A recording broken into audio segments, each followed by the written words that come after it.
Hey everybody, welcome to the Fantasy Football Consistency Show. I am your host, Bob Lung, from Big Guy Fantasy Sports, with my good friend and co-host here, Mr. Ron Rigney. What's going on, man? What's up, man? How you doing? Doing great. It's beautiful weather here in Ohio finally. Got some 70, 80 degrees. I literally mowed my grass twice this week. All is good. Unless you have allergies like I do, which if you hear me sniff and cough through this, you'll know. Yeah, we got that going through my house too. Interesting note, an interesting stat on the back of my baseball card. If I've not mowed my grass since I've moved to Florida 15 years ago. I've not mowed grass since then. Wow. Yes, and I do not miss it. Do you have grass, or do you? I do, but see, I've lived in places where it's either I've lived in condos where I don't have grass, or I've lived in places where the HOA they take care of it in your dues. But now my neighbor. I pay him $20 every time he mows it, so it's awesome. Oh, so it's not like you don't have grass that needs mowed. You just your lazy ass hasn't mowed it. Is what you're saying. Exactly. And I applaud you for that. So thank you. I have neighbor boys that I would be happy to pay $20 to, but they haven't volunteered to even ask. I definitely so screw don't. them. I'll do it myself. But anyway. So we're back again this week. Last week we had our good friend Colby Conway on. We talked about the consistency, some of the upcoming rookies, and I was involved in a little kind of mock draft of some folks around the leagues, and it was interesting. Some of the guys where they fell out at. Just to give you a little bit of an update on that, we had Nick Faber, Keith Lott, We Talk Fantasy Sports, Mitchell Rentz, CSD Fantasy, Tyler Gee from F3. And it was interesting. So first round went. Now this was just straight, PPR. Actually, it was half PPR. I don't think we're going to run it as a league, but it was not a best ball. So at least it was more of what I felt was a truer draft. But it went in order: Le'Veon Bell, Todd Gurley, Antonio Brown, David Johnson, Zeke Elliott, DeAndre Hopkins, Leonard Fournette, Odell Beckham, Alvin Kamara, Melvin Gordon, Michael Thomas, Dalvin Cook. Barkley went 201. So I thought that was interesting. Some different orders of the running backs. But I thought overall, not a big surprise. Maybe there's some that could have been a little higher, could have been a little lower of things I've seen ADP-wise. But overall, I thought it was a pretty fair representation, what I think we'll see in the first round. Anybody there you thought might be a little higher, a little low? I'm just a little, and not to say that I don't disagree with it a bit, I just was the one that kind of made me perk up a little bit was the Fournette above Odell Beckham. I don't know that I've seen that too many places. Yeah, Which is not necessarily saying I wouldn't go that route, depending on how it shakes out, but that was probably the most interesting one for me. Well, the one thing that I will note of this draft, and I don't think this is going to be any different than most other drafts, at least right now, out of the first 60 picks, 29 of them were running backs. If that doesn't tell you what's going to happen this year, I don't know what does. I was going to say, half of the first 5 rounds in 12 teams is running backs. That's almost 2.5 running backs per team by the end of the 5th round. That is some scary shit. I don't care what you say. I was just dumbfounded. I mean, I was just looking going, oh my gosh, there goes another one. Oh my gosh, there goes another one. My first 3 rounds, I had the 10th pick. And I went Melvin Gordon, came back, took A.J. Green, and then at 310 took Kenyon Drake. And I think I came back with another wide receiver, and I can't remember. I don't remember, and I don't have the printout. So, but anyway, that's the thing I think that really is jumping out to me right now. At least what I've seen in some of the a lot of the ones I see right now are best ball leagues running, where you're going to see a lot of different stuff going on. But there's no question that running backs are the thing this year. The zero running backs went to all running backs. It's all in. We're gonna shift to zero wide receiver theory, I think, this year. Well, And it's funny you bring that up because that's what we're going to focus on this week on our Big Guy Fantasy Sports Fantasy Football Consistency Show. We are going to talk about wide receivers. And as I've been putting together the Fantasy Football Consistency Guide, which will be out June 1st, and I look at this list of wide receivers and their ADP, I think I understand why there were 30 running backs chosen in the first 60 picks, man. There's really a lot of question marks once you get outside the top 12. And maybe even under that. Yeah. Well, that's what I was noticing, when I was going through this stuff today is, I thought about that draft that you did the other night because you showed us that a couple days ago. Mm-hmm. And, it makes me a little bit, if I'm in a PPR league, it makes me not as nervous at the running back spot. But if you're in a non-PPR league, it seems that you're going to have to get your guys pretty quick. Now, when we're shifting talking about wide receiver here, I'm kind of like you. It falls off the shelf pretty quick. And so, within that first, 3, 4, 5 rounds, you're going to have, it's going to be interesting. And it's going to be so different, I think, in every draft, just based upon, where everybody else is going, as far as when you get your wideouts. And, you're going to have, maybe you get that strong guy, but you might get in a scenario where you're going to have to start looking at schedules and looking at matchups. And, it gets pretty ugly pretty quick in this wide receiver spot. I mean, I think this year, when it comes to wide receivers, I'm probably going to pick about 10 or 12 guys not per tier, but kind of in a tier scenario. I mean, the first 8 to 12 are all pretty okay. And I'll get one of them depending on no matter where I pick. But if I'm near the end and there is no running backs that seem to fit my bill, I might go a AJ Green, Keenan Allen, and then wait to round 3 and 4 for my running backs because there is so many of them that you can get. But I think the other thing is there are going to be some values consistency-wise that you're going to be able to get later, but you got to listen to us and you got to understand why we're identifying some of these guys like Golden Tate, Marvin Jones, Michael Crabtree, Cooper Kupp, Crowder, Goodwin, these guys that are going to be around wide receiver 3, 4, but have enough consistency that if you can get the other two guys in a solid spot, you get your 70% or higher consistency receivers, you'll be in good shape. But I think you got to be careful not grabbing for guys who might have been good last year. For example, Robert Woods, who was consistent last year until he got hurt, because now he's got Brandon Cooks to worry about. So, I mean, there's just so many things. Demaryius Thomas is at wide receiver 18. He was 70% consistent last year with garbage at quarterback. Now he at least has a decent guy in Casey Keenum. So he's got some great value down there. Like I said, Landry, Cooks. Edelman is at wide receiver 28. Are you kidding? This guy was 75% consistent with Tom Brady. So there's some guys out there, and that's what we're going to be doing the next 2 to 3 weeks, is identifying those guys that we're going to say yay or nay on, and where they're at ADP-wise, where they're at on our tiered draft list, and why we think they would be a good pick where they're at based on that. So I'll let you start it off while I get a drink of water because, as you know, I'm fighting off cold. Well, I think a lot of it is, too, when we get down to that, starting about 15, 18 range and on, I don't think it's necessarily a lot of guys that I don't like. It's just guys that there's question marks surrounding, and something, like you brought it up, with Robert Woods, something might have changed where they brought in a guy, or there's question, we were talking about T.Y. Hilton. Brandon Cook's in there now, so now he's not the main guy.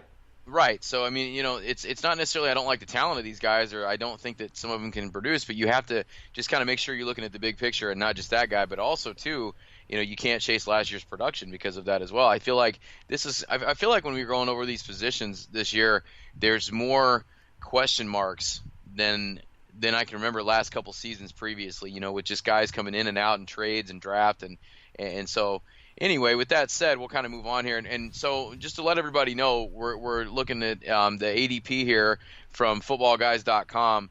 And I think you and I can kind of both agree it's one of the better ones out there with everything it encompasses and takes into consideration. And so we'll start here at our wide receiver number 1. I believe he was the first wide out off the board in your guys' draft the other night, and that's the ever consistent Antonio Brown. And I know for me, it's definitely never a question of Antonio Brown's skills, but it's more of a question of what are we going to get out of Ben Roethlisberger, because we kind of saw that slow start last year, and all of a sudden they came on like gangbusters. So is Antonio Brown going to be the most consistent wide receiver this year?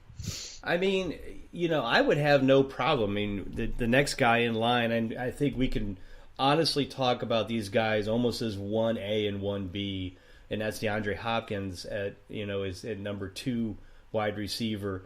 Their consensus overall is Antonio Brown going at number 4, Hopkins going at 6. To be honest with you, after Hopkins' 100% consistency last year with only a half a season of Deshaun Watson, I honestly could take Hopkins ahead of Brown, and I wouldn't blink an eye, to be honest with you. And right now, after Brown had that little tweak last year, he's getting a little older. The team's getting a little older around him. I feel like Antonio Brown's heading the wrong direction. That doesn't mean he's not number 1 or number 2 overall. It just means you may not get that 100% consistency that you got for 2.5 years back in 2015, 16, and half of 17. He's it. But Hopkins right now, after last year's performance, like I said, I really can't say you couldn't pick him ahead of Brown and be okay. I mean, I'd be okay with it. And I may do it because, again, if I'm sitting there between the two and it's around pick 5 or 6, the big 4 are off the board running back wise, I might go Hopkins. They're playing in a little bit easier division. Brown, I mean, the Browns, as in Cleveland, have improved their defense. Ravens are always tough. Bengals, the Bengals, but they're playing first place schedules too there because they've won their division. So they have a little bit tougher, spot than Houston. Houston gets the Colts twice. They do have the Jags twice, which is rough. But Hopkins still, I think, performed well against them even without Watson. Well, and I like what you said about the divisions there too, and that's just something about the Steelers division is I don't think it really matters record-wise. It's one of those divisions where you're playing an interdivision game. It's going to be a tough game no matter if they're playing Cleveland from 2 years ago. I mean, now there's been some blowouts, but right. It seems like when you get into those months like, October, November, December, and you're getting down to crunch time as far as who's going to the playoffs and whatnot, that's just a hard smash mouth, division by reputation anyway. I think I would probably go Hopkins over Brown in most scenarios. I mean, I wouldn't be upset getting either one, especially in PPR. But it's like you said, it's hard to argue with a guy that was the number 1 guy in points, number 1 guy in consistency last year in Hopkins when he only had half a season of his quarterback. And I only expect Watson to be better, coming back. And maybe in the long run, it might have benefited him to maybe kind of sit out, maybe learn a game a little bit. I know he was on fire when he got injured, and obviously, Texans fans and just fantasy people in general would have loved to have seen him in there. It might actually benefit him a little bit in the long run. The other thing I look at with Antonio Brown as well, and I haven't seen a lot of signs of this, but I don't want to be stuck with him that year if Big Ben's production takes a nosedive and he starts to kind of be on that down. We he's kind of on that downside of his career anyway, but I don't want to see that big production in him when I own Antonio Brown. So to me, it's kind of splitting hairs, but I think I would go Hopkins in most of those scenarios if I had to pick the two. Yeah, no, I agree. So let's move down the list. Here's a guy that I think I know your feelings on him are about as much hatred as mine, and that's Odell Beckham Jr. And he's sitting here at wide receiver 3, number 8 off the board overall. The draft we did the other night or this past week, he went at number 8. That's great. And for those of you who want to draft him at 8, knock your socks off. There's not a chance in this world I'm drafting Odell Beckham Jr. at all in any league this year. First off, he won't get out of the first round. So I'm not, people go, well, what if he was in the 4th round? Well, he's not going to be. So I'm just going to tell you right now, I have him on my initial tier draft list at number 6 wide receiver. after Julio Jones, Keenan Allen, and Michael Thomas. Why? Consistency. And, last year, with all of his, nightmares and medical issues and everything that went around with that, I just have no love for Odell Beckham Jr. And Keenan Allen was 81%, Michael Thomas was 88%, Julio Jones was 75%. Yeah, Beckham has been at 93 before. That was his rookie year. But I'm not digging him. And I just don't like the attitude. I don't like the mentality. I'm just not buying. I'll be in 25 leagues this year. I'll guarantee you I won't have Odell Beckham Jr. any of them.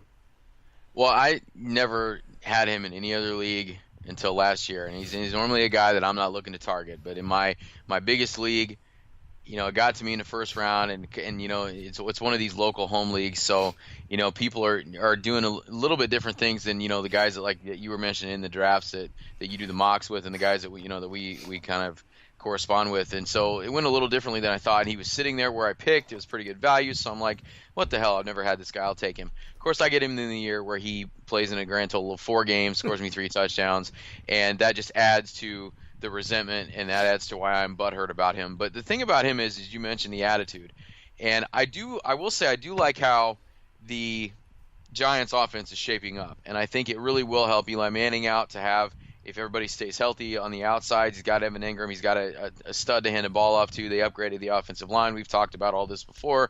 Mm-hmm. But the problem with him is, he's not got a lot of legal issues or legal trouble, but we know he likes to go hang out. We know he likes to party a little bit. We know he's got a temper. I'm not going to spend my first-round draft pick on a guy that's getting in fights with the kicking net on the sideline, or if he's getting fist fights with the corner that's opposite him because he's getting in his head and he does something and gets suspended for 2-3 games. I can't afford to have my number 1 pick not in there every game. And I know you can't control injury like last year, but I can't spend that much on a guy that I don't know where his head is really at. I mean, he's a stud when he's in there. I mean, he gets targeted, 2016, 169 targets. I mean, he puts up the numbers when he's in there, but I'm just concerned that that's a big investment for a guy that could, be a pretty big wild card this year, depending upon where his head is at. Right. No, exactly. So I don't even want to talk about him anymore because he's just irritating to me. Well, then let's move on to somebody that's in a little bit more of our good graces here, I guess you could say. A guy that's you don't have to worry about that with, because I think of the guys on this list, he's a warrior, and I think he goes out there and he doesn't miss a lot of games, and that's Julio Jones. His quarterback just got a nice huge contract, and they brought another wide receiver into town, but I don't know necessarily how that's going to shake out. Do you think that Julio Jones is going to see a pretty solid amount of targets this year? I think so, because I believe that with the new offensive coordinator, and if you remember, we kind of had this conversation last year after Kyle Shanahan went away, and the thing that I remember saying quite a bit was, what are the Atlanta Falcons going to be like in 2017? Are they going to be like 2016, where Kyle Shanahan used the running game more often? And Julio Jones, and the ball was spread around in the passing game. And Julio Jones had his worst consistency of his career. Matt Ryan had the best consistency of his career, and they were, minutes away from winning the Super Bowl. Last year, whenever the new offensive coordinator took over, he obviously went back to the way the Falcons have been in the past, which is all the game focuses around Julio Jones. He gets his consistency. Matt Ryan sucks consistency-wise, and the Falcons were an average team at best. That's exactly what happened to them. So with the OC being the same, I really don't see any changes in that. Calvin Ridley basically is just going to be in there. He's a rookie. I'm assuming they'll put him in on, with 3 wide receiver sets. Sanu's still going to be kind of the possession receiver. I mean, we know from the rookie consistency article that we see every year, wide receivers rarely have consistency in the 60% range, especially a guy who's going to come in and be kind of the third wheel behind Sanu and Jones. I don't see really having much effect on this.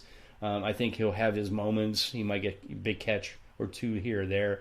But I still believe Julio will be right up there in that 75% consistency range.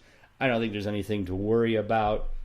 Really, the only thing I'm arguing with between myself right now, is whether or not Michael Thomas should be ahead of Julio Jones in the rankings because he seems to have a better consistency at 88% versus Julio 75%. Well, Julio was 81%. But I think, again, kind of like Antonio versus Hopkins, DeAndre Hopkins, it's kind of a 1A, 1B at that spot. So I think both of them are definitely, a late first round pick, whether it's Jones or Thomas. I don't think you're going to lose out in either fashion. No, I agree, and either one. I think it's just Michael Thomas. We'll kind of move on to him because he's the next guy on our list here. But Michael Thomas was a guy, that league I referenced earlier. It's a smaller league, so I was able to get him on the way back around because the running backs were kind of heavy there because I picked at the end of the first round. And Michael Thomas is kind of what kept me afloat. Now it wasn't as big with him in that league because it was a standard league, but he was a lock last season. He didn't put up the flashy numbers. He didn't have the 200-yard receiving games like our guy Julio Jones has, but he still had 6-7 catches every week, 60-70 yards every week, added a touchdown, had a few games over 100 yards, but he was overall just. I mean, he's exactly what we preach for you to go out and get is right. Consistent. And so, what's the outlook you think of the Saints this year? I know Willie Snead left town. Could mean a few more targets here and there. I don't know about you, but Michael Thomas, one of my favorite guys going into the season. And I agree. And, now with the suspension for Mark Ingram for 4 games, there's going to be a little bit more. My thought was everybody was talking about how much this is going to help Alvin Kamara. What I don't think people are looking at is how much this is going to help Drew Brees in the passing game. Last year he didn't have to throw the ball as much because they had both of them running the ball. They throw a few passes out to Kamara, but they didn't need to throw a lot. And when they did, they threw to Michael Thomas, and that's where the consistency came in. I could see Brees throwing a little bit more maybe in these first 4 games, not giving Kamara a ton of touches, but allowing him to play his regular game. Maybe you bring Jonathan Williams in or whoever they get. But I can see Brees maybe getting a little bit of an uptick in offense and in production. Michael Thomas definitely getting that. But even though Willie Snead left, I thought one of the better signings this offseason was Cameron Meredith going to the Saints. He was with the Bears, and the Saints just picked him up. And I really think that's going to be a nice little pickup to take Snead's place and could really benefit that offense a little bit more than Snead, since he was kind of a smaller guy. They have Ted Ginn. He'll always stretch the field, but I really feel like that Cameron Meredith was a nice pickup, and I think that'll help Thomas as well, just to keep the pressure and from teams double-teaming him. Well, that gives him a couple solid guys that can stretch the field as well, because that's kind of his MO also. Right. The thing about Thomas, and I'm just looking up his stats here, and this was kind of a surprise to me. When we talk about him kind of being, him being consistent, we know he is one of the top wide receivers off the board. But to me, when I look at his stats, he had the quietest 104 catch, 1,245 yard season in the history of the world. I mean, Exactly. I never would have thought that. And I even had him on one of my teams, like I said, or a couple of my teams, and I never equated that, with that kind of production. I mean, he got 149 targets last year, and kind of like you said with Mark Ingram being out, I look for that to go way up from that 149 number as well. Right. No, all right. I definitely agree. We'll look at another guy. Speaking of tons of targets here, another one of my favorite guys, and that's Keenan Allen. Keenan Allen sitting here just under Michael Thomas, coming off the board here at wide receiver 6. And he's another guy that it's all about the health. The health. When he's in there, he's a 100 catch guy. He's PPR gold. It's just a matter if he stays in there, and we know if he's in there that Rivers is going to be looking for him. So health permitting, where do you think things are going to shake out for Keenan Allen in that Chargers passing offense? I mean, I think he's at exactly the spot I have him listed at, which is around number 6 overall. I think I have him actually a little bit higher than that. I think I have him 5th because I have him ahead of Beckham. That offense hasn't changed in the offseason. There's still Rivers, Melvin Gordon, Keenan Allen, and a bunch of hodgepodge receivers on the other side. Maybe Mike Williams will actually play this year. Now Gates is officially gone, so Hunter Henry becomes the full-time tight end. So, I mean, really nothing has changed at that offense.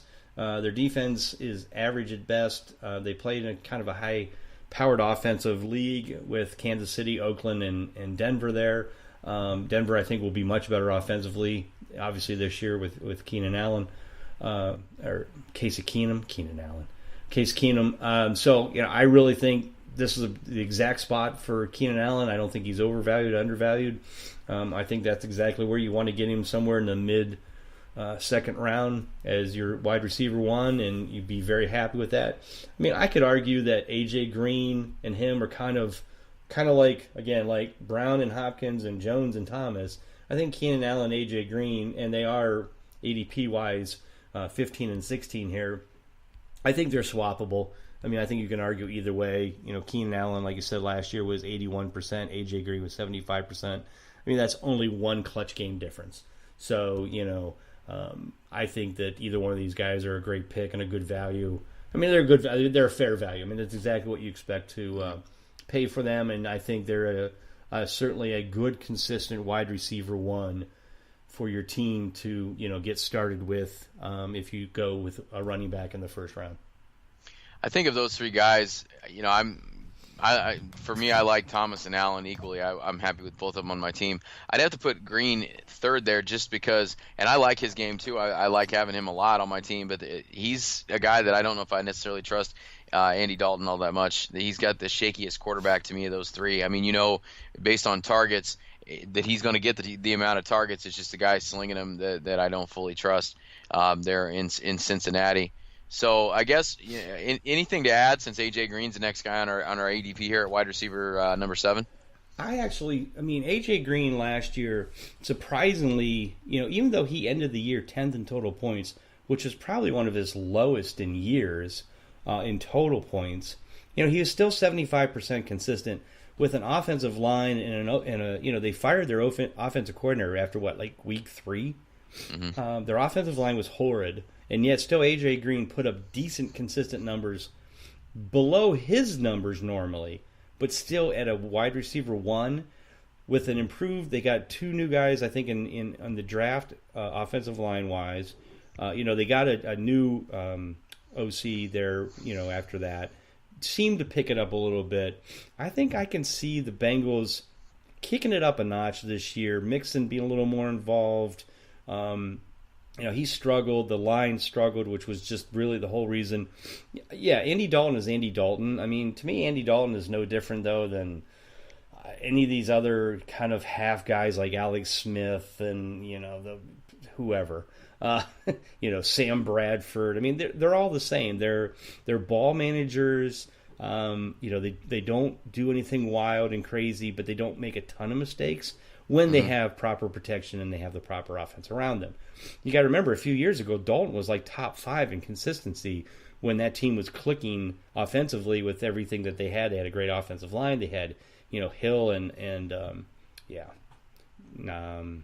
Giovanni Bernard in the backfield, running well as a 1-2 combo.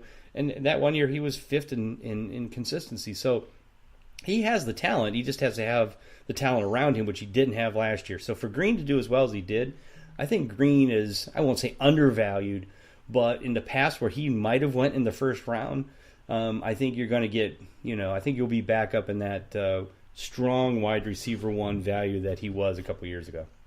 Yeah, and just looking at the depth chart here, I'm interested to see, not that I'm targeting him in any draft whatsoever, but, when you spend a number 1 top 10 pick on a guy like John Ross, and he does what he, essentially nothing first year. I mean, it'd be interesting to see how they use him and try to get him incorporated in the offense this coming season. And they do. You referenced the offensive coordinator earlier. They have Dr. Evil's favorite offensive coordinator in Bill Lazor coming in to call some plays. So well done. We'll see. Well, excellent reference. Thank you. We'll see how that goes.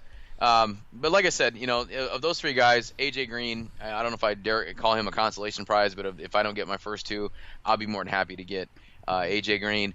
Now, next guy we got on our ADP here at wide receiver 8 is a guy that I don't know how I feel about him yet, and I think he's kind of taken a big step to warrant this ranking.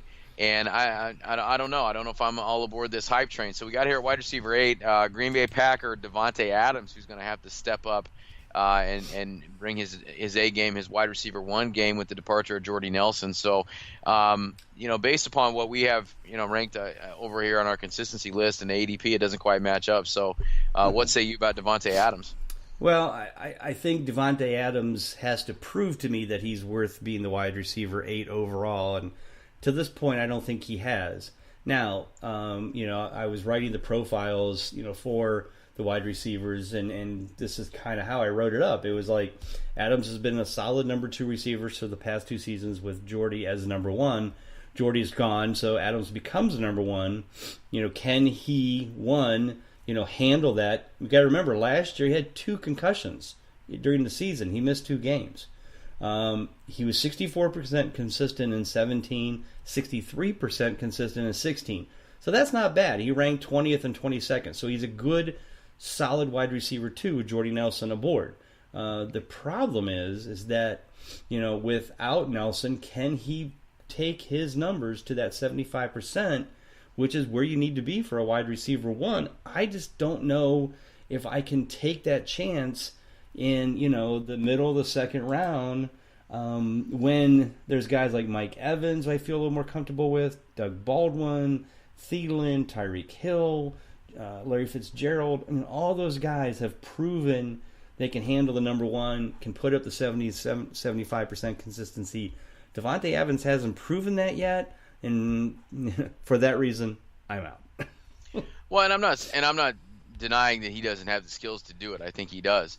It's just like you said, though, he needs to kind of step in and prove that. And, it's one of those things when you're stepping up, becoming a wide receiver 1, I think that's a big enough deal on any team. But, we talked a little bit before about how the departure of Jordy Nelson heading to Oakland was not one of Aaron Rodgers' favorite moves that the Packers pulled this offseason. And so you're not just stepping in to be a wide receiver 1 on any team, but you're stepping in to be a wide receiver 1 for arguably the best guy in the league. And just he's, we know how finicky he is, and as far as how he likes to, have a say in the offense and things like that. So that's pretty big shoes to fill in general, but especially when you're becoming Aaron Rodgers' go-to guy there in Green Bay. So skills, I think, are definitely there. I'm like you. I need to see it proven to me a little bit. And you referenced another guy that you might want to have ahead of him, which I was a little surprised to hear you say this with this guy as well. And that's Mike Evans. Mike Evans is a guy, once again, another one of those under-the-radar consistency guys. Didn't put up flashy games, but came through, consistency-wise, and he's sitting there at wide receiver 9. So let's see. You think that's a pretty solid point there at number 9 for Mike Evans? Well, I've always hated this guy until last year, but the way I've always done fantasy football and the way I've always looked at this consistency, and like I said, one of my mentors in this fantasy world was Ron Chandler, and Ron Chandler was known for creating many of baseball analytics, kind of basically being one of the creators of some of the newer analytics and putting stuff together. But one of the things I remember him always saying was, once a player has achieved the skills, he won't lose them. Now, I think what he was trying to say was, if you have speed, if you have a batting eye, that kind of stuff, that once you have it, it's yours. And so we've never given Mike Evans a consistency love because he's never earned it. He's never had it. That changed in 2017, and he came through with an 80% consistency, so ranked 6th overall. He did miss a game, and his overall total points was only 17th. And this is why he has no love right now, is because of what people will see on the total points scale. He sucked. And everybody, we talked about this multiple times, about people last year during the season talk about dropping him and trading him for garbage. And it's like, well, but he's putting up consistent numbers week after week. He's always, 10, 12 points. Now, 10, 12 points doesn't set the world on fire, and I get it for what he was being drafted at, which was the first round. He wasn't earning this. This is almost just like the Todd Gurley scenario of a couple years ago, where Gurley was drafted in the first round. He put up, second, third round numbers, but his consistency wasn't as bad as we thought. And we talked about how going into 17, there was a lot of value because he was going second, third round, and he would be worth that RB2 and maybe more, and obviously he was worth a lot more. I see Mike Evans falling in that same scenario this year. You got to remember, he still put up those numbers with Jameis Winston missing 4 games. So if Winston stays healthy, they got a new running back in Robert Jones, so now they have at least a decent running game to take some pressure off. I think Mike Evans is a great pick, as a number 19 overall, so late second round. You pair him up with your Zeke Elliott, Le'Veon Bell, Todd Gurley pick. In fact, I think in the league I did just this week, Evans went. Where did Evans go? He went 208, so that's about right. So I really think, he's a guy that I'm actually going to show some love for, and I'm definitely going to pick over Devontae Adams, that's for sure. Yeah, I'll definitely take him over Adams too. There's a couple guys that we'll talk about here in these next couple of slots that I'd probably take over Devontae Adams too. But yeah, I'm a Mike Evans guy, and you look at it, you look at the stats from last year, and like you alluded to before, Jameis Winston's not there for part of the season, and I think that definitely has a big impact. But he still averaged 14.1 a catch, and he only had the 5 touchdowns down from 12 the year before. But still, when you look at what his total points were, 71 grabs, just over 1,000 yards, 5 scores. He's not returning that value where you draft him in that first round, like you said, but he is still, he was one of the most consistent guys we had on the board. So just kind of depends upon how you look at it. Let's see who we got next here. We move down number 10 on our list here, Tyreek Hill. And, another one of these guys that I don't necessarily have questions about him per se. It's the quarterback that's stepping in there, Mahomes. Mahomes, I think, is a talented guy. He can sling it.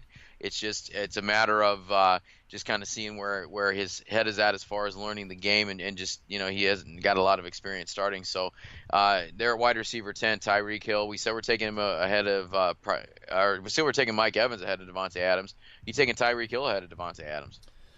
At this point, yes. I'm in the same boat you are, but it's just so hard to not have that kind of talent because, in my opinion, if you or I are in the backfield, I can throw a bubble screen to this guy and he can go for 80 yards in a heartbeat, and I'm a superstar. So, that just makes it that much easier. I got to believe that, Mike Holmgren is going to, be able to, make the offense work at a more simpler pace. He's got all kinds of weapons around him, and Mahomes has a bunch of weapons around him. So between Hunt, Hill, and Kelsey, just make the game simple. Handoff, pass, or 2 handoffs, pass, whatever you want to do. But just keep it simple. Don't get crazy with it. Just make sure that those guys get the ball as much as possible. And I think Tyreek Hill, just because of what he can do once he gets the ball, just makes him that much, much more worth, because they let him run the ball, end arounds. There's just so much stuff they do with him. It's just hard pressed not to put him in that spot. Last year, 73% consistency, 9th in total points. I have him right now 9th on my list. It's just hard to argue with, regardless of who's a quarterback. If Alex Smith can, if he can do that well with Alex Smith, I can't believe Mahomes is that much worse. So I got to believe that he's still worth that 9th or 10th pick overall, or 9th or 10th pick wide receiver. And I know a lot of things go into playing quarterback as well, but I kind of, you mentioned that quote from Ron Chandler earlier, and I kind of, Patrick Holmes is kind of a good guy to kind of be the poster child of that. I look at that as you have all these physical gifts, you have all these talents, you just got to kind of figure out what you're going to do with them and when to use them and not when to use them. And I think that's what he needs to do. He's got a rocket for an arm, but there's a whole hell of a lot more to play quarterback than just that. And so I think it does help him, because we talked about before, when you see these young guys and they kind of flounder a little bit, and a lot of it is because they don't really have the supporting cast around him. Well, that's definitely not an argument you can make for him. He's got weapons upon weapons around him, but like you said, I hope hope Andy Reid doesn't try to overcomplicate things. I hope he just kind of pulls out the 1992 Tecmo Bowl playbook where you got the 4 runs and 4 passes and let's just go beat them. Right, exactly. So we'll see, but it's going to be fun to watch, definitely, with Tyreek Hill. Next guy on our list at wide receiver 11, he's a guy that last year really burst onto the scene in every league. He was a guy that I had the year before, got him midway through the year in PPR, and he was PPR gold, and he was still solid in PPR last year, but he ended up really kind of breaking through last year alongside Stephon Diggs, and that's Adam Thielen at wide receiver 11. So I guess I look at the list here. Would you take Adam Thielen ahead of Stephon Diggs? Right now I have him ranked 13th and 14th. The only thing that scares me a little bit about Thielen, well, I shouldn't say scares me. What would have scared me if they didn't get Kirk Cousins at quarterback was that while Thielen, everybody kind of has this love for him because he was 8th in total points, his consistency ranked him only 24th. He was only 63%. So a lot of people have, he's PPR gold, he was awesome, he was amazing. He was in total points, but with Diggs there, and Diggs was at 64%, so they were kind of side by side, so that's why I kind of have them ranked side by side. Now, going to a Kirk Cousins, you got to believe that there's going to be a little bit more, maybe a kick up a notch for consistency.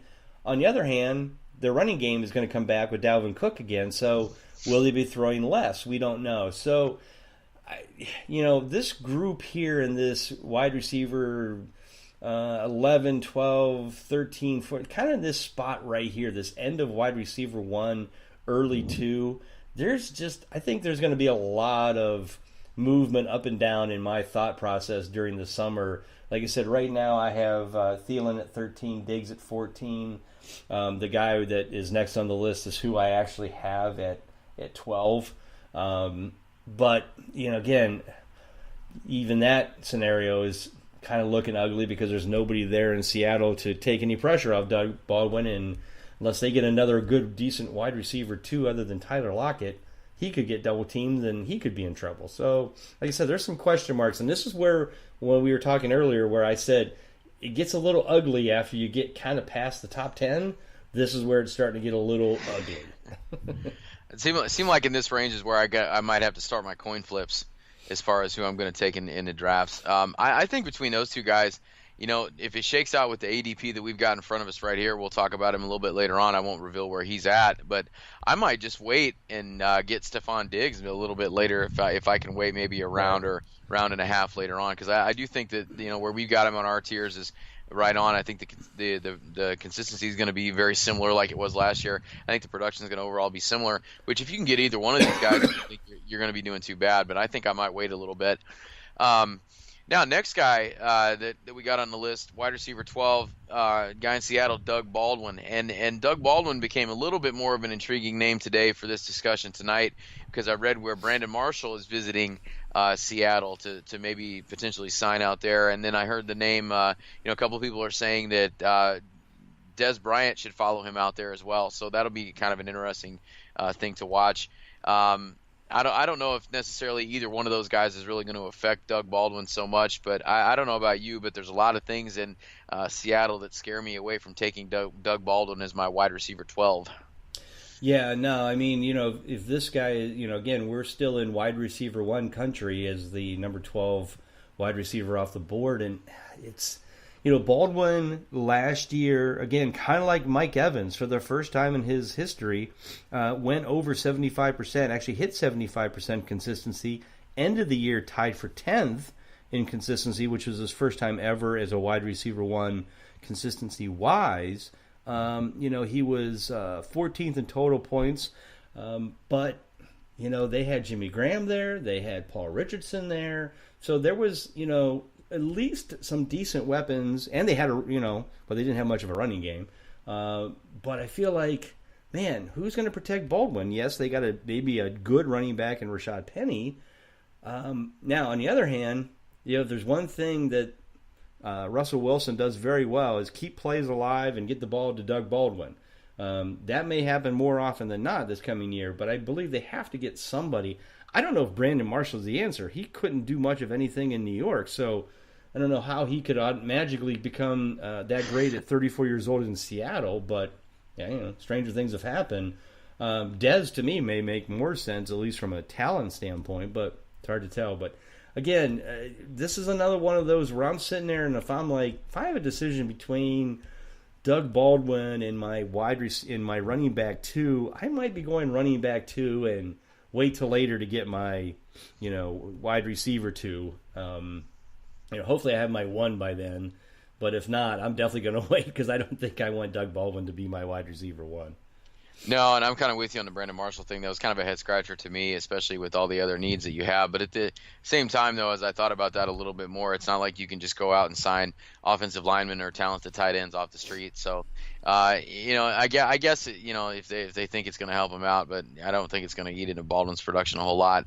Targets were down a little bit last year from 2016, and we got to remember too, he's just a couple of years removed from a 14 touchdown season as well. So the talent's there, but I don't know. There's a lot of things like you and you touched on all of it in that offense that scares me quite a bit. Mainly the protection there, and like you said, we know that Russell Wilson can make things happen with his legs, but I don't want him to have to rely on that every single time he drops back. So we'll see.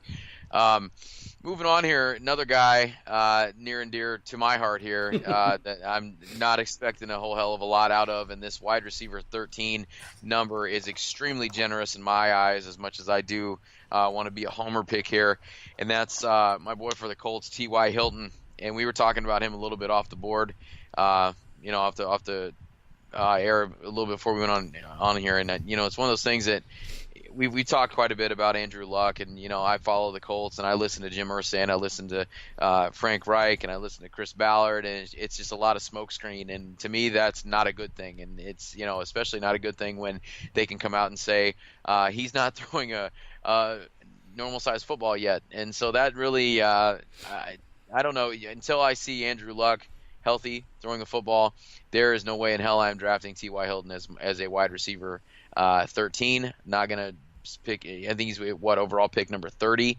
No thanks. And I'm pretty sure that you probably share that same sentiment. Yeah, I mean this ADP is somebody doing it based on the fact that Andrew Luck would be 100% healthy on day 1. If that happens, yes, then I have no problem putting T.Y. Hilton in the top 15. But until that happens, I'm going to leave him right where I got him, which is around wide receiver 26. And I might even drop him lower than that if it gets even worse, because last year he was 33%. No, I'm sorry, I gave him too much. 31% consistent last year with Jacoby Brissett and whatever other hodgepodge they had at quarterback. There's not a chance in this world T.Y. Hilton's going to be on my team if I don't see Andrew Luck on that field zinging the ball down the field, and I just don't think that's going to happen. I mean, we'll check in with our special contact to see what he knows later this summer, and we'll maybe even have him on the show. But until then, that's just not going to happen. No, and when you look at T.Y. Hilton's numbers since his rookie season, you can clearly see the difference that Andrew Luck makes in that offense, and rightfully so. I mean, it's nothing that we don't already know that when Andrew Luck is healthy, he's one of the best guys to do it. But it's just something that I wouldn't be opposed to having T.Y. Hilton on my team later on in the draft, but I'm definitely not going to pick him where this ADP is shaking out. There's quite a few guys that we'll talk about here in the next couple of minutes that I would definitely take him over. One of those guys, though, I would have to take a long, hard look at that's ranked next on the list here. One of your hometown guys here, that's Josh Gordon. And Josh Gordon, we tried to write him off, and we did, and he comes back and he plays well, and he's just kind of a freak of nature. So wide receiver 14, Josh Gordon, number 34 player off the board. Are you taking Josh Gordon ahead of the next two guys? I'll kind of cheat here and foreshadow a little bit. Are you taking him ahead of Larry Fitzgerald or Stephon Diggs? I am not. As you know, we haven't got to him yet, but I have Fitzgerald number 10 overall, and for good reason, and we'll talk about that when we get to it. I love Josh Gordon, and I think he's one of the great stories of last year, and I'm really looking forward to him staying clean and focused, and with the addition of Jarvis Landry in Cleveland and Tyrod Taylor as a quarterback, I have to believe there's good things in store for Gordon. I could certainly even argue maybe I could move him up in the top 12, and might even, when I get closer to that point, seeing how he goes this summer. the kid's he's just super talented, and with somebody on the other side that could take some pressure off him not being double teamed with Landry and with the offense that they're going to have there, and a much better quarterback in Tyrod Taylor. I think the sky's the limit. He could end up being a top 10 quarterback easily. It certainly could happen, or not 10 quarterback, top 10 running wide receiver. I'll be cautious, and I would love to have him as my wide receiver too. I think they got him at pick 34, so that's the end of the third round. So, again, if I go, let's say, Todd Gurley, and then come back maybe with a turn of, Mike Evans and Josh Gordon, I'd be okay with that. Yeah, I definitely. If I'm hoping that doesn't get to a point where I have to draft him as a wide receiver one, maybe depending on how deep the league is. But it also kind of depends, I think, too, on how much of a risk reward you want to take as well. Because I think that the consistency is going to be, the production is going to be there. I just don't know. I'm hoping that there's no more slip ups along the way, and then he can keep his head clean. And I'm hoping that happens. So next guy we got here, a guy that's year in, year out, one of the best to ever do this. And we talk about these guys like Jason Witten, that once they hang up the cleats, it's just you start setting the watch for 5 years to when they're going to go to Canton, and you're going to be driving them around. Yeah. And that's another guy here at our wide receiver 15, Larry Fitzgerald. Seems like he is. We know Father Time is undefeated, but it seems like Larry Fitzgerald's giving him a run for his money year after year. And I think it's he's another one of these guys on this list that it's not so much his skills. We know we're getting with his skill set. It's the question marks that surround the rest of the offense around him. So how much do you think that the quarterback play is going to affect Larry Fitzgerald heading into 2018? Well, it's all about Sam Bradford's health. Sam Bradford's a solid quarterback. He's probably just as good as Carson Palmer, with Carson Palmer as aging as he was the last few years. And Carson Palmer, helped Fitzgerald be 81%, and 75% consistent over the last 3 years. And I think one of those years, I'm pretty sure Palmer was out a lot of it, and I think Drew Stanton played quarterback. So Fitzgerald is pretty much unaffected by quarterbacks. If they can at least throw the ball decently, I think they'll be fine. So I believe that if Bradford stays healthy, he's good. After that, they've got a rookie in Josh Rosen and Mike Glennon, so that could get ugly. So it's really going to depend if Bradford can stay healthy. But Fitzgerald, like you said, is just a freak of nature. I met him last year when I drove Kurt Warner, and I said the same thing to him as I said to Witten. Once you retire, I'll see you in 5 years and I'll be driving you around. And, just like Witten, he just smiled and said, I certainly hope so. But I think you'd have to be pretty much live under a rock not to realize how good Fitzgerald has been over his career. And, I think he's just a lock for Hall of Fame at some point in coming here. So, like I said, I have him ranked 10th. And I'm doing that based on the consistency he's put up.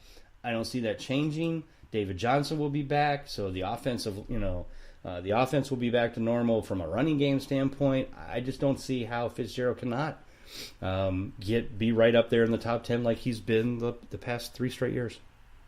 Well, and Larry Fitzgerald's a guy that I don't want to see him hanging up anytime soon because he is fun to watch as well. But at the same time, looking at it from your point of view, if he hangs it up after this season, that's a couple of sweet years you're going to have back to back driving Witten and Larry Fitzgerald around. So that's going to be pretty fun for you. Mm-hmm. All right, so our next guy is, I kind of referenced him before, and that's Stephon Diggs, wide receiver 16 off the board.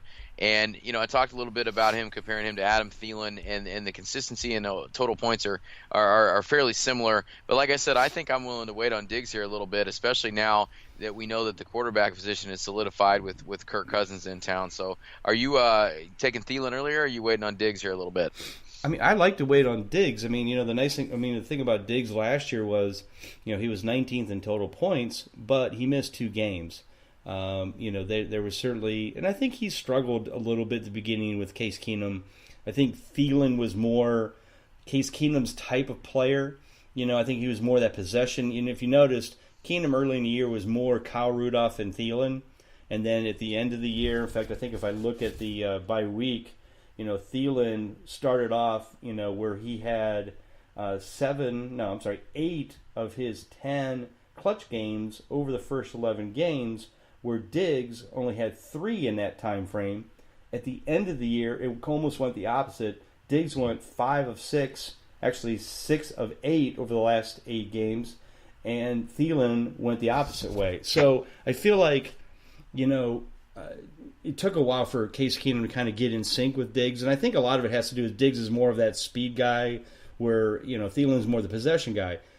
Kirk Cousins is more of the speed guy. He loved the Jamison Crowders and the Josh Doxsons and the Jordan Reeds. I think he's going to use Diggs more than Thielen. That's why I like Diggs, to be right there with Thielen. I could see Diggs maybe putting up a better year, but I definitely would love to wait, like you said, 10, 12 picks based on the current ADP to get Diggs maybe at the end of the third round versus taking Thielen, at the end of the second round. Yeah, and that's an interesting point with the game logs. I brought those up here as you were saying that, and when you look at what Diggs was putting up, I mean, he had 4, and I didn't realize this last year. I don't think I had him a lot of places.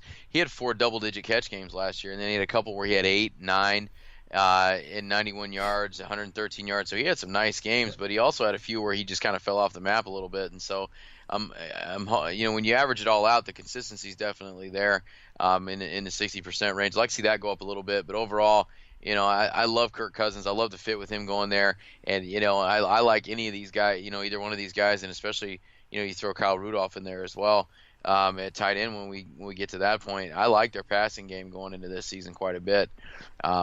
Not to say I didn't like it last year with Case Keenum because he kind of came out of nowhere, but you kind of know what you're getting with Kirk Cousins heading into town. So. All right, so do you want to end on a bad note or you want to start on a bad note next week? That's the question you have to ask yourself.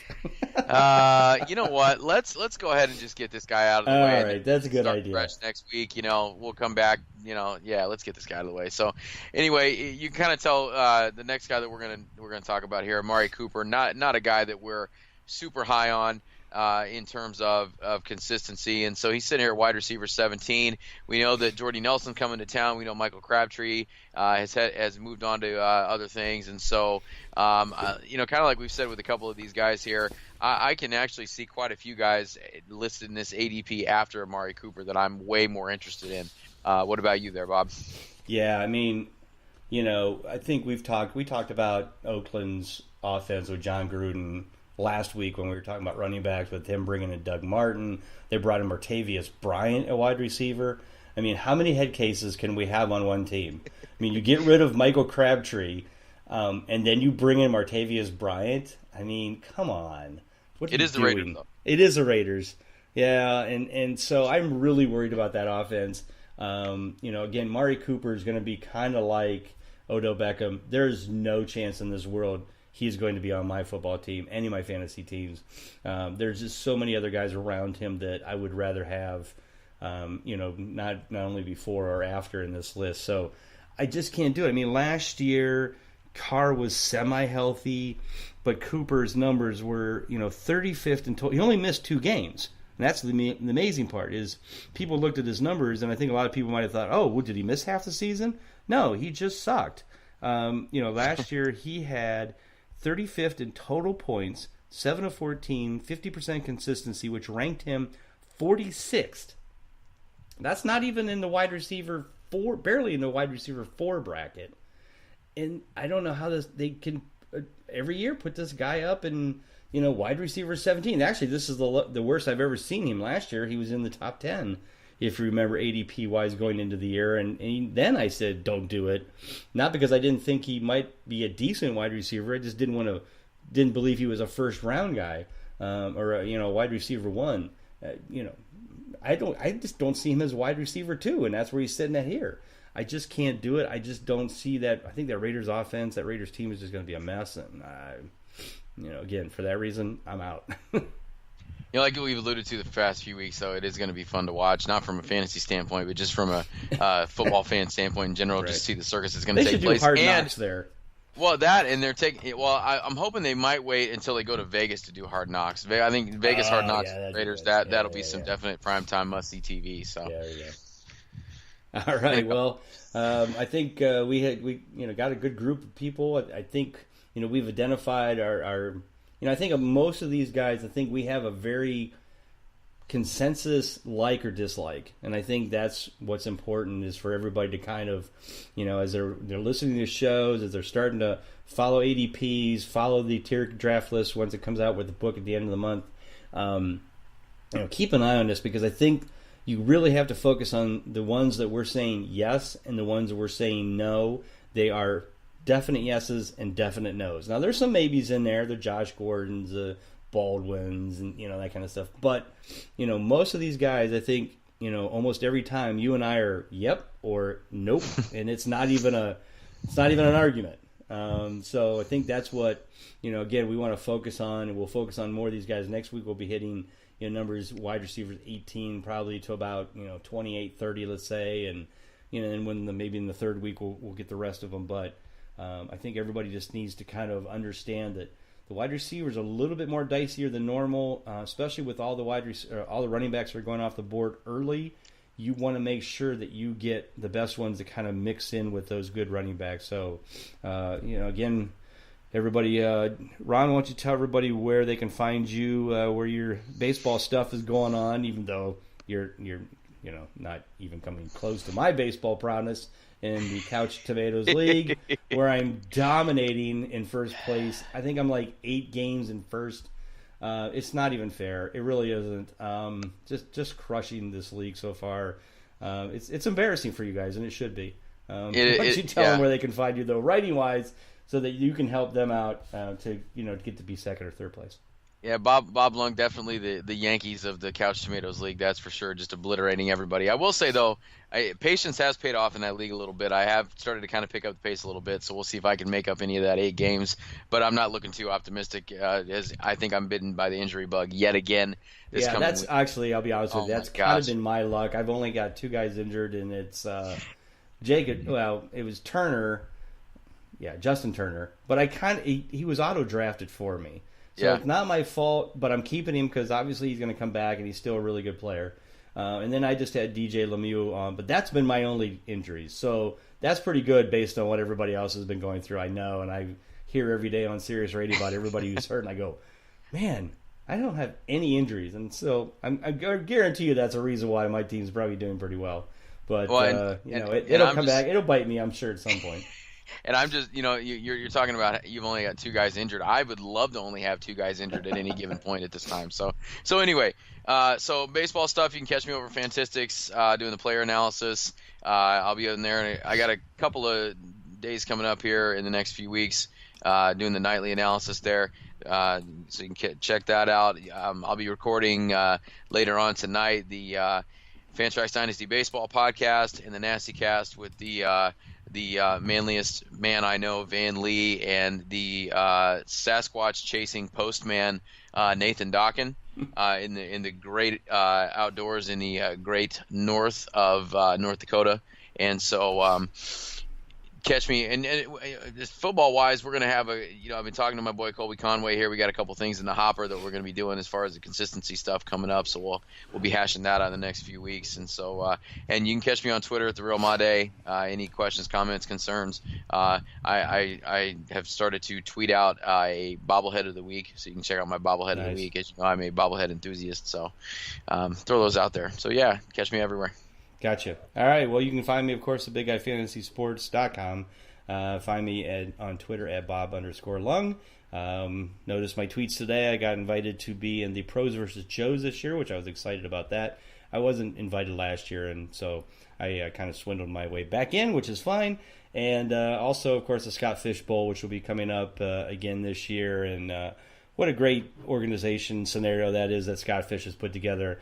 I mean, talk about building a dream. This guy started, just maybe I don't even think it's been 5 years ago when, he just kind of started putting a bunch of experts and some fans together, and, it was like 72 players, and I think now it's like, I don't know, 356 or something. Everybody's donating money. All the different sites donate prizes. Last year they raised $15,000 for Toys for Tots. Awesome. And bought presents for kids at different spots across the country. And, this year he's gunning for $20,000, and I hope he gets more than that. I mean, just love the guy's attitude, love the guy's, approach. And if you go to fantasycares.net, You can just make a contribution there if you want, just to help in that scenario as well. But there's also leagues if you want to play in. They're doing some special leagues this year that they're raising money for domestic violence.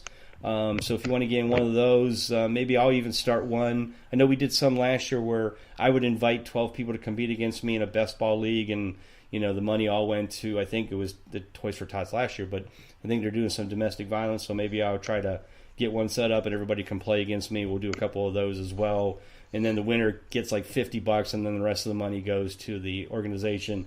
More often than not, the people who win usually just give their money away back to it too. So it's very cool stuff, and like I said, just honored to be a part of the Scott Fish Bowl. So other than that, everybody have a great week. Thanks, Ron, for being here. Everybody take care, and God bless. We'll see you again next week for the second session of the wide receivers. Everybody have a great week.